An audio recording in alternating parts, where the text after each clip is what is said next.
ഇടുക്കി ശാന്തൻപാറ ശങ്കരപാണ്ഡ്യൻ വീട്ടിൽ വീട്ടമ്മ മരിച്ച സംഭവം കൊലപാതകം. സ്വകാര്യ സ്കൂളിലെ ഡ്രൈവറായ ജഗൻമോഹന്റെ ഭാര്യ ശാന്തി മരിച്ച സംഭവത്തിൽ ജഗൻമോഹന്റെ സഹോദരി ഭർത്താവ് രാമകൃഷ്ണനെ ശാന്തൻപാറ പോലീസ് അറസ്റ്റ് ചെയ്തു.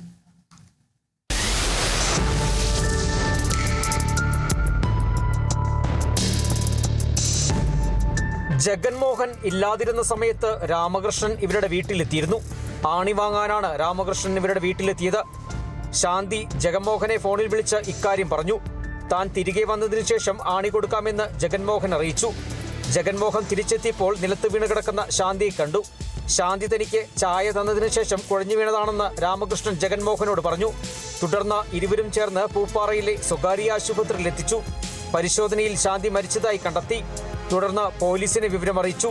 സ്ഥലത്തെത്തിയ ശാന്തൻപാറ പോലീസ് ഇൻക്വസ്റ്റ് നടപടികൾക്ക് ശേഷം മൃതദേഹം പോസ്റ്റ്മോർട്ടം ചെയ്യുന്നതിനായി ഇടുക്കി മെഡിക്കൽ കോളേജിലേക്ക് മാറ്റി. പോസ്റ്റ്മോർട്ടം നടത്തിയ ഡോക്ടർമാരാണ് ശാന്തിയുടെ കഴുത്തിൽ അസ്വാഭാവികമായ അടയാളം കണ്ടത്. തുടർന്ന് നടത്തിയ പരിശോധനയിൽ ശ്വാസം മുട്ടിയാണ് ശാന്തി മരിച്ചതെന്ന് തിരിച്ചറിഞ്ഞു. രാമകൃഷ്ണനെ പോലീസ് കസ്റ്റഡിയിലെടുത്ത് ചോദ്യം ചെയ്തപ്പോഴാണ് ശാന്തിയെ ശ്വാസം മുട്ടിച്ച് കൊലപ്പെടുത്തിയതാണെന്ന് മൊഴി നൽകിയതെന്ന് മൂന്നാർ ഡിവൈഎസ്പി ചന്ദ്രകുമാർ എസ് പറഞ്ഞു. കൊലയ്ക്കുള്ള കാരണം ഇവരുടെ സ്വഭാവ ദൂഷ്യം കൊണ്ടെന്നാണ്. അപ്പം കുടുംബത്തിന് ഒരു മോശം പേര് ദോഷം ഉണ്ടാകുന്ന രീതിയിലാണ് ഇയാൾ പോലീസിനോട് പറഞ്ഞിട്ടുള്ളത്. അങ്ങനെ ഒരു മോശം പേരുള്ളത് കൊണ്ടാണ് അവരെ കൊന്നു എന്നാണ് പറയുന്നത്. എന്നാൽ സാഹചര്യം വെച്ച് നോക്കുമ്പോഴേക്കും ഒരു റേപ്പിനുള്ള ശ്രമങ്ങളും അതുപോലെ തന്നെ സാഹചര്യങ്ങളും ഒക്കെ വീട്ടിൽ കാണുന്നുണ്ട്. പോലീസ് വിശദമായി അന്വേഷണം ആരംഭിച്ചു.